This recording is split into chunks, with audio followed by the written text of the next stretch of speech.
le 6 avril dernier, nous avons procédé dans cette même salle, la présidence du FASO, au lancement officiel du Centre national d'appel, dont l'objectif est de gérer les alertes relatives au terrorisme, à la criminalité organisée et à la bonne gouvernance.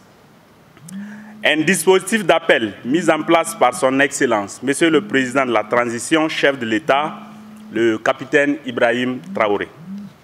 Pour une fois de plus, permettre aux Burkinabés de contribuer efficacement à la lutte contre le terrorisme et la bonne gouvernance. Mesdames et messieurs, en rappel, le centre est ouvert 7 jours sur 7 et 24 heures sur 24 et a pour mission de recevoir et traiter tout appel téléphonique ayant pour objet la dénonciation des faits ou d'actes entrant dans le cadre du terrorisme, de la criminalité organisée et de la bonne gouvernance. Recevoir par tout autre moyen de télécommunication et traiter tout type d'alerte entrant dans le cadre du terrorisme, de la criminalité organisée et de la bonne gouvernance.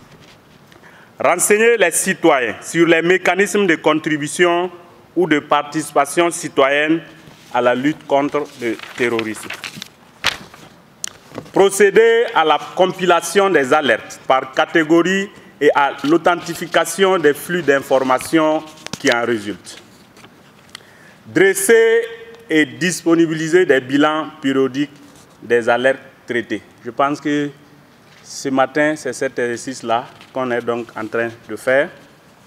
Mettre en œuvre une interaction avec les services de sécurité et les centres d'appel du ministère en charge de la sécurité en vue d'une centralisation des alertes entrant dans le cadre du terrorisme et de la criminalité organisée. Interagir avec toute structure dont le concours est nécessaire pour le traitement des flux d'informations. Renseigner les ex-combattants des groupes armés terroristes sur les mécanismes de dépôt des armes en vue de leur réinsertion sociale.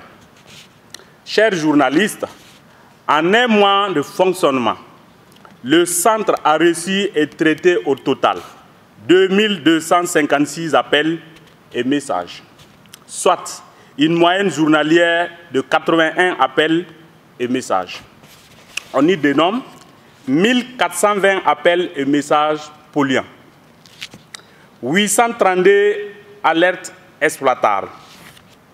88,94% des alertes exploitables ont porté sur le terrorisme et la criminalité organisée et 11,06% ont été consacrés à la dénonciation des faits de malgouvernance et de détournement des ressources publiques.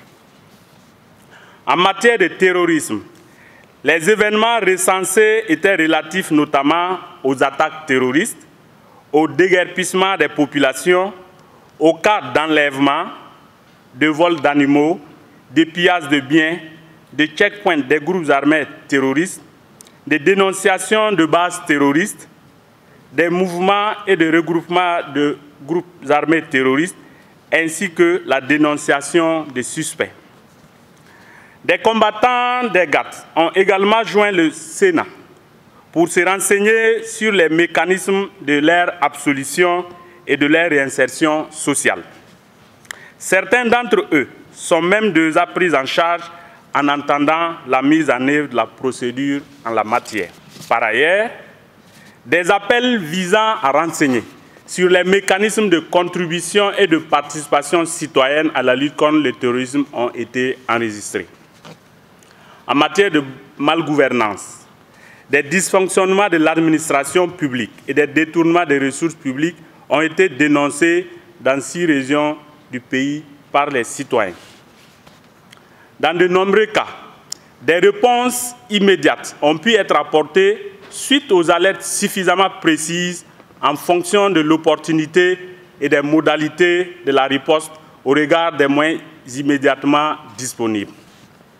C'est ainsi qu'à partir de la 3e semaine de fonctionnement, l'accalmie observée dans un certain nombre de foyers de tension due aux opérations des FDS et à l'action des vecteurs aériens est allée de pair avec la baisse des alertes urgentes.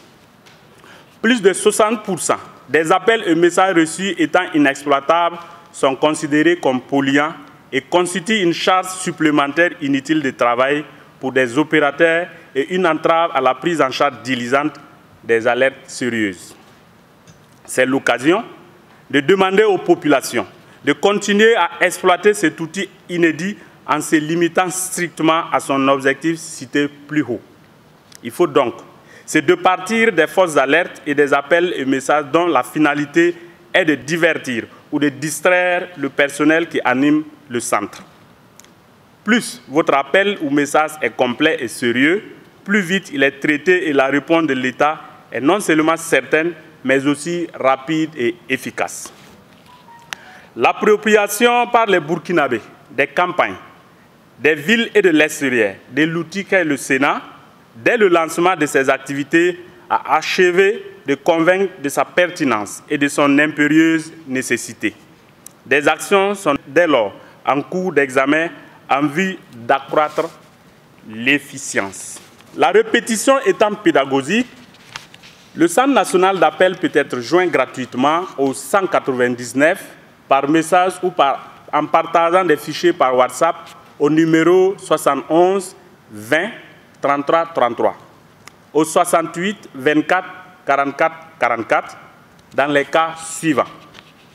Pour les besoins de renseignements sur les mécanismes de contribution ou de participation citoyenne à la lutte contre le terrorisme, pour informer des mouvements des groupes armés terroristes, pour dénoncer tout acte de nature terroriste et ou de la criminalité organisée, pour dénoncer tout fait suspect entrant dans le cadre du terrorisme et ou de la criminalité organisée, pour dénoncer les cas de malversation des ressources publiques et de malgouvernance, pour la réinsertion sociale des combattants des groupes armés terroristes désirant déposer les armes. Que règne la paix, la sécurité et la cohésion sociale dans notre chère patrie. Dieu bénisse le Burkina Faso. Je vous remercie.